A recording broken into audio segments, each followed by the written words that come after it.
창세기 17장. 아브라함이 99때 여호와께서 그에게 나타나 말씀하셨습니다. 나는 전능한 하나님이다. 너는 내 앞에서 온 마음으로 순종하며 깨끗하게 행하여라. 내가 나와 너 사이에 언약을 맺을 것이다. 그리고 내가 너를 심히 크게 번성하게 하겠다. 그러자 아브라함이 얼굴을 땅에 대고 엎드렸습니다. 하나님께서 그에게 말씀하셨습니다. 보아라, 내가 이제 너와 언약을 세우니 너는 수많은 나라들의 조상이 될 것이다. 이제 더 이상 네 이름이 아브라함이라 불리지 않을 것이다. 네 이름은 아브라함이라 불릴 것이다. 내가 너를 많은 나라들의 조상으로 삼았기 때문이다. 내가 너를 크게 번성케 하겠다. 내가 너로 말미암아 나라들을 세울 것이며 왕들이 너로부터 나올 것이다. 내가 내 언약을 나와 너 사이에 그리고 네 뒤에 올 자손 사이에 세워 영원한 언약으로 삼고 네 하나님 그리고 네 자손의 하나님이 될 것이다. 네가 지금 나그네로 있는 이 가나안 온 땅을 내가 너와 네 자손에게 주어 영원한 소유물이 되게 하고 나는 그들의 하나님이 될 것이다. 하나님께서 아브라함에게 말씀하셨습니다. 그러므로 너와 네 뒤에 올 네 자손은 내 언약을 지켜야 할 것이다. 나와 너 사이에 그리고 네 뒤에 올 자손 사이에 맺은 내 언약 곧 너희가 지켜야 할 언약은 이것인데 너희 가운데 모든 남자는 다 할례를 받아야 한다. 너희는 포피를 베어 할례를 행하여라. 이것이 나와 너희 사이에 맺은 언약의 표시가 될 것이다. 집에서 태어난 사람이든 네 자손이 아닌 이방 사람에게서 돈 주고 산 사람이든 상관없이 대대로 너희 가운데 모든 남자아이는 태어난 지 8일 만에 할례를 받아야 한다.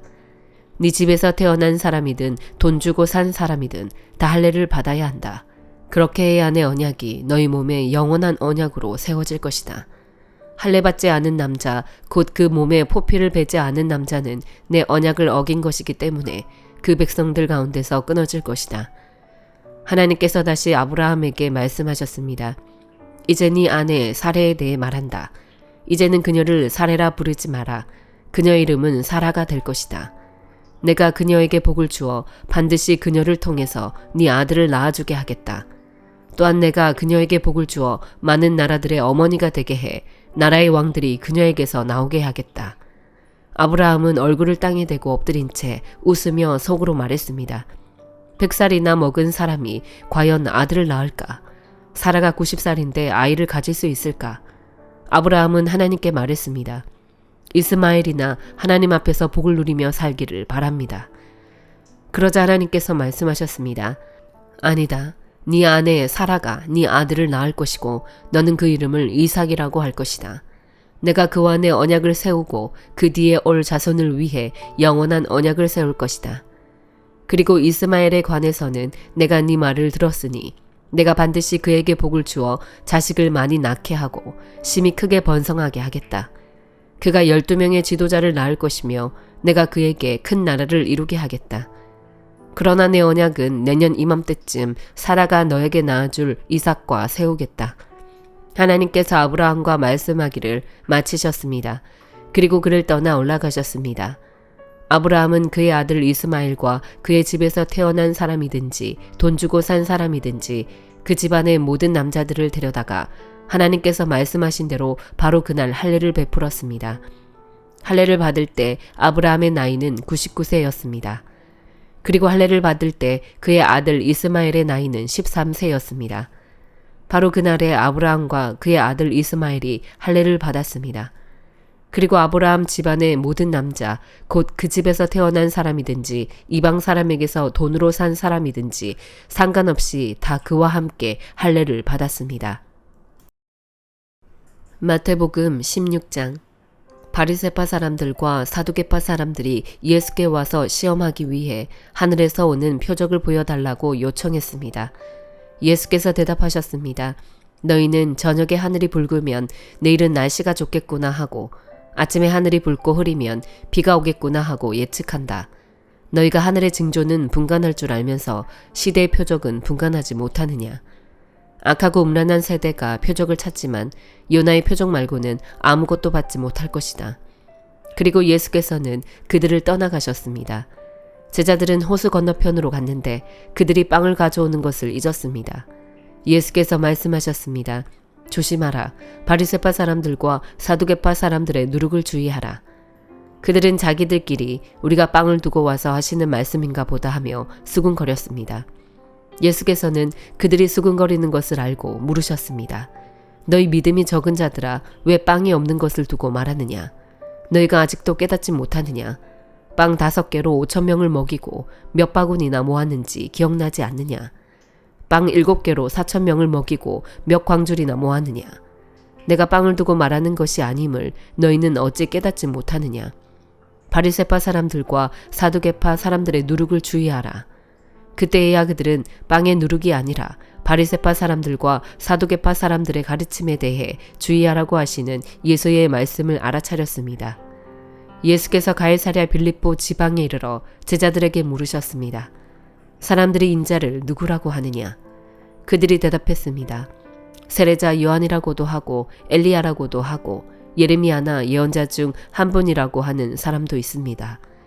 그러면 너희는 나를 누구라고 하느냐? 예수께서 물으셨습니다.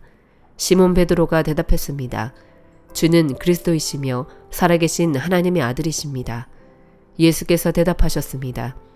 요나의 아들 시몬아, 네가 복이 있다. 이것을 너에게 계시하신 분은 사람이 아니라 하늘에 계신 내 아버지이시다. 그리고 내가 너에게 말한다. 너는 베드로다. 내가 이 반석 위에 내 교회를 세울 것이니 지옥의 문들이 이것을 이길 수 없을 것이다. 내가 너에게 하늘나라의 열쇠들을 줄 것이다. 무엇이든 네가 땅에서 매면 하늘에서도 매일 것이요 네가 땅에서 풀면 하늘에서도 풀릴 것이다. 그 후에 예수께서는 제자들에게 자기가 그리스도이심을 아무에게도 말하지 말라고 당부하셨습니다. 그때부터 예수께서는 자신이 마땅히 예루살렘에 올라가서 장로들과 대제사장들과 율법학자들의 손에 많은 고난을 당해야 할 것과 죽임을 당했다가 3일 만에 다시 살아나야 할 것을 제자들에게 드러내기 시작하셨습니다. 그러자 베드로는 예수를 붙들고 거칠게 소리 높였습니다. 주여, 절대로 안 됩니다. 그런 일이 죽게 일어나서는 절대로 안 됩니다. 예수께서 베드로를 돌아다보며 말씀하셨습니다. 사탄아, 내 뒤로 물러가거라. 너는 나를 넘어뜨리는 걸림돌이다. 네가 하나님의 일은 생각하지 않고 사람의 일만 생각하는구나. 그때 예수께서 제자들에게 말씀하셨습니다. 누구든지 나를 따르려거든 자기를 부인하고 자기 십자가를 지고 따라야 한다. 누구든지 자기 목숨을 구하려는 사람은 잃을 것이요 누구든지 나를 위해 목숨을 잃는 사람은 얻게 될 것이다. 사람이 온 세상을 다 얻고도 자기 목숨을 잃으면 무슨 소용이 있겠느냐? 사람이 자기 목숨을 무엇과 맞바꾸겠느냐? 인자가 천사들과 함께 아버지의 영광으로 다시 올 것이다. 그때 인자는 각 사람이 행한 대로 갚아줄 것이다. 내가 진실로 너희에게 말한다. 여기 서 있는 사람 가운데 죽음을 맛보기 전에 인자가 자기 왕권을 가지고 오는 것을 볼 사람도 있을 것이다. 느헤미야 6장. 내가 성벽을 다시 건축해 허물어진 부분들을 남김없이 다 메웠다는 것을 산발락과 도비야와 아라비아 사람 게셈과 그 나머지 원수들이 들었습니다. 그러나 그때까지도 나는 아직 성문에 문짝을 달지 못했습니다. 그때 산발락과 게셈이 내게 이런 전가를 보냈습니다. 오시오, 우리가 오노 평지의 한 마을에서 만납시다. 그러나 사실은 나를 해치려는 수작이었습니다.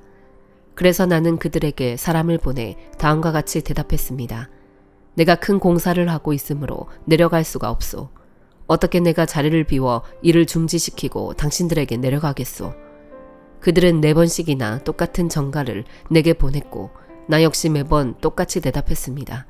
그리고 5번째도 산블럿은 자기 종의 손에 봉하지 않은 편지를 들려보냈는데 다음과 같은 내용이었습니다.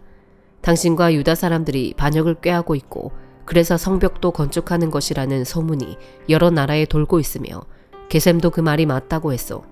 게다가 이 소문에 따르면 당신이 그들의 왕이 되려고 하며 심지어 예언자를 세우고 예루살렘에서 당신에 대해 유다의 왕이 있다라고 선포하려고 한다는 말을 들었소. 이제 이 소문이 왕께도 보고될 것이요. 그러니 이제 우리가 만나서 함께 의논합시다. 나는 그에게 이런 회답을 보냈습니다. 당신이 한 말은 모두 거짓이요. 당신이 꾸며낸 것일 뿐 실제로 그런 일은 없소. 그들은 우리에게 겁주려 했습니다. 그렇게 하면 우리가 낙심해 공사를 끝내지 못할 것이라고 생각한 것입니다. 그러나 하나님이여, 이제 제 손을 강하게 하소서. 어느 날 무에다벨의 손자이며 들라야의 아들 스마야가 두문불출함으로 내가 그 집에 갔더니 그가 말했습니다. 사람들이 당신을 죽이러 올 것이니 우리가 성전 안 하나님의 집에서 만나 성전 문을 닫읍시다. 그들이 밤에 당신을 죽이러 올 것입니다. 그러나 내가 말했습니다. 나 같은 사람이 도망가야 되겠소. 나 같은 사람이 성전 안으로 들어가 목숨이나 구하겠소.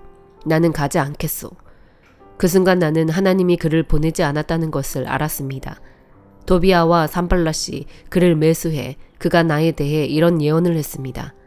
그들이 나를 협박하려고 그를 매수해 내가 두려움에 휩싸인 나머지 그렇게 하다가 죄를 짓게 하며 오명을 쓰게 해 결국 나를 비방하려는 것이었습니다.